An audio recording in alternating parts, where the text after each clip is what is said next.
The lights of Madison Square Garden blazed down upon the canvas, casting long shadows as 20,000 spectators held their collective breath. It was March 15th, 1971, and the atmosphere crackled with an electricity that only the most momentous sporting occasions can generate. In one corner stood Joe Frazier, undefeated heavyweight champion of the world, muscles rippling beneath his skin, eyes focused with predatory intensity.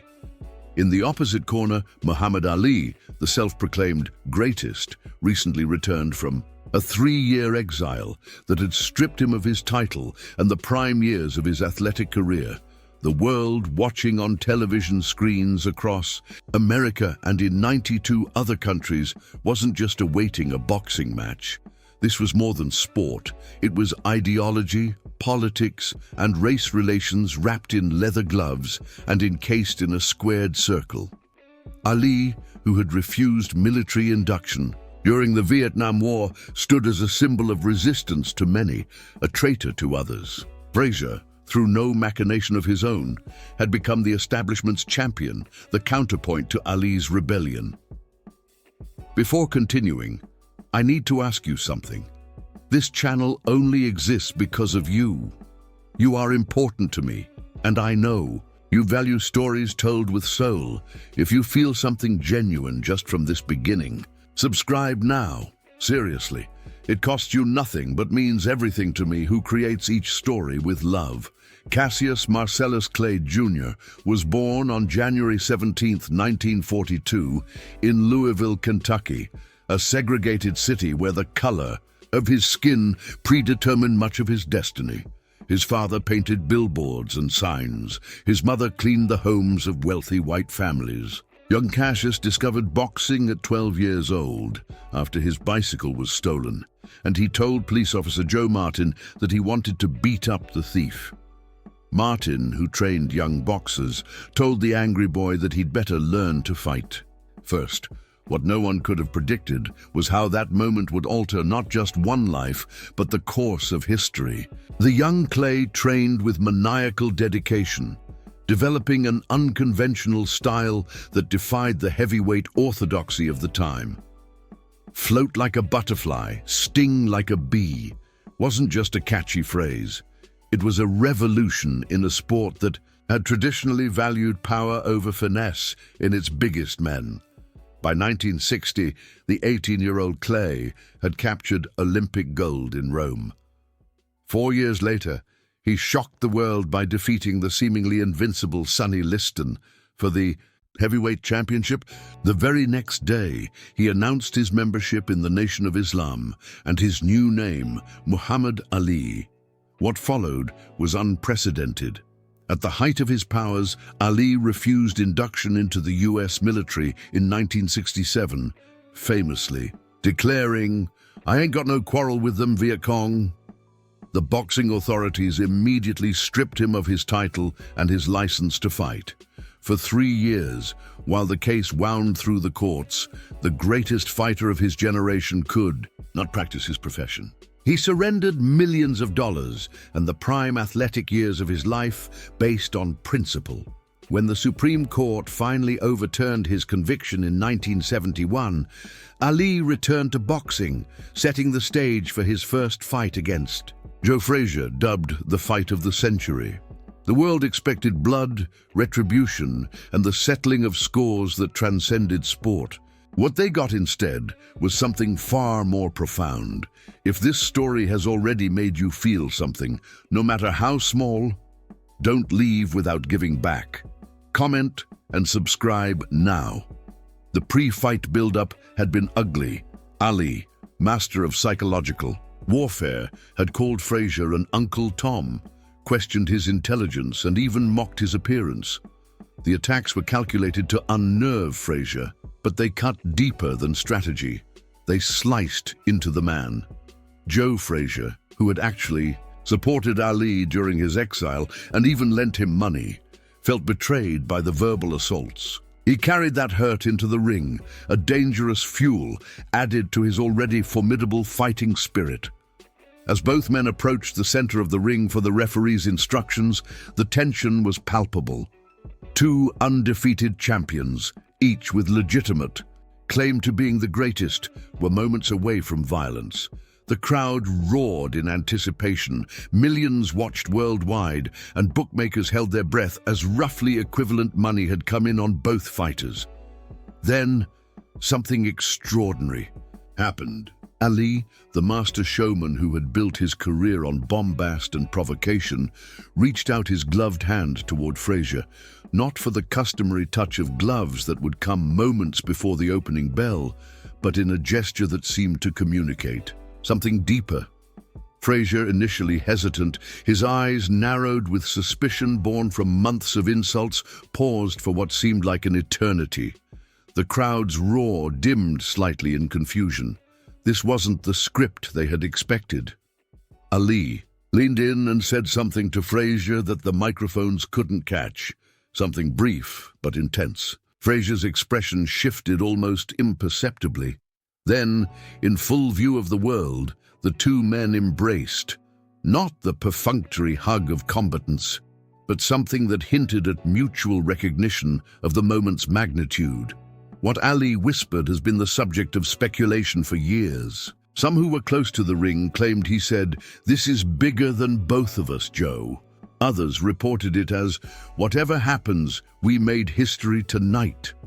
Frazier himself would only say years later that Ali said something that needed saying. Fight that followed was brutal and beautiful. 15 rounds of boxing artistry and courage that saw both men pushed to their absolute limits. Frazier ultimately won by unanimous decision, handing Ali his first professional defeat. But it was that moment before the violence, that unexpected acknowledgement of shared humanity, that would be spoken about in reverential tones decades later. The next morning, while newspapers worldwide naturally led with Frazier's victory, many included photographs of that pre-fight embrace. The New York Times noted that it was a moment of surprising grace before the storm. The Philadelphia Inquirer, Frazier's hometown paper, ran the headline, "Rivals in Ring, United in History." In Tokyo, where the fight had aired in the early afternoon, the Asahi Shimbun called it a lesson in respect that transcended combat. Not everyone appreciated the gesture. Ali's more militant supporters felt he had compromised, while some of Frazier's backers viewed it as another Ali mind game. Howard Cosell, the verbose sportscaster who had been one of Ali's most consistent media defenders during his exile, devoted an entire segment of his radio show to analyzing the moment, calling it perhaps more significant than the fight itself, a recognition between two black men that their battle, while intensely personal, also carried the weight of history. In the days that followed, as Ali nursed his wounds and Frazier basked in victory, something unexpected began to happen. Letters poured in to both fighters from ordinary people moved by that moment of connection. A Vietnam veteran wrote to Ali, saying, "I didn't agree with your stand on the war, but watching you and Frazier remind us all that respect transcends difference made me reconsider many things." A mother from Mississippi wrote to both men thanking them for showing her children that you can fight with everything you have without losing your humanity. Ali himself remained relatively quiet about the gesture, uncharacteristic for a man who had built his career on bold pronouncements. When pressed by journalists, he would simply say, "Some things ain't for explaining." This reticence only deepened the public fascination with the moment. Perhaps most telling was the reaction of Dr. Martin Luther King Sr., father of the assassinated civil rights leader.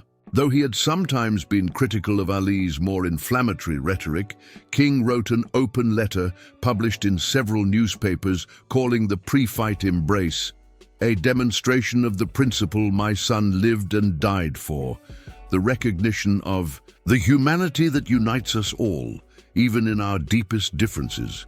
In a nation still reeling from the assassinations of Martin Luther King Jr. and Robert Kennedy, still divided over the Vietnam War, and still struggling with the painful legacy of racial injustice, That brief moment between two black athletes carried a symbolic weight far beyond sport. It suggested the possibility of recognizing an opponent's humanity without compromising one's own principles or competitive fire. Ali and Frazier would fight twice more, the second time in a relatively forgettable bout at Madison Square Garden, and the third in the sweltering heat of Manila, in a contest so brutal that Ali would later describe it as closest to dying that I've ever been. Their relationship would remain complicated, cycling through periods of respect, renewed animosity, reconciliation, and lingering hurt. Yet that moment before the first fight remained a touchstone, not just in boxing history, but in American cultural memory. Sports Illustrated would include it in their 50 most iconic sports photographs of the 20th century. Documentary filmmakers revisited it repeatedly, each finding new meaning in those few seconds of unexpected grace. When Muhammad Ali lit the Olympic torch in Atlanta in 1996, his body visibly trembling from the Parkinson's disease, that many attributed to the punishment he absorbed in fights like those against Frazier, the television commentators made specific reference to that moment 25 years earlier. "Perhaps now," said Bob Costas, "we can fully appreciate what it meant for these two warriors to acknowledge each other's humanity before trying to take it away." Joe Frazier, whose relationship with Ali remained ambivalent until Frazier's death in 2011, would sometimes bristle at questions about the embrace, particularly when they overshadowed discussions of his victory in the actual fight. Yet in his memoir he wrote, "That moment wasn't about boxing. It was about two men who carried more on their shoulders than any two fighters ever should. We both knew it, even if we couldn't say it." In 2001, when the United States was reeling from the September 11th attacks, ESPN aired a special program about moments in sports that had united Americans across divides. The Ali-Frazier embrace featured prominently, with the narrator noting, "In times when it seems impossible to bridge our differences, we might remember that two men who had every reason to hate each other found a way, if only for a moment, to acknowledge their shared journey." By the time of Ali's death in 2016, that brief gesture had become an integral part of his complex legacy.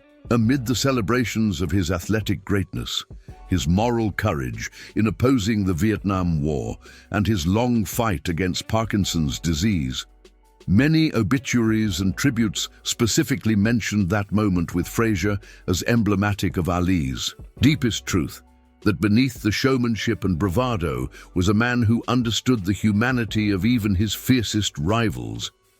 Perhaps Howard Cosell, who knew Ali better than any other journalist, put it best in his own memoir. "In that moment before, they tried to destroy each other. Muhammad Ali and Joe Frazier did something far more difficult than fighting. They acknowledged that their individual stories, however different, were inextricably bound together. And in doing so, they offered us all a glimpse of what America might become at its best." The legend of Muhammad Ali encompasses many things: athletic brilliance, political courage, cultural impact, and personal reinvention. But in that one unexpected moment of connection with his greatest rival, the man who proclaimed himself the greatest showed us something perhaps even greater than all his other accomplishments: the capacity to see the humanity in the person across from you, even when everything in society is pushing you to see only an enemy. If you've made it this far and felt every word, you won't leave without subscribing, will you? I tell these stories with my heart in my hand to reach people like you, who feel, who get emotional, who live. If this truly touched you, give back, comment, subscribe. Come be part of this family with me until the next video.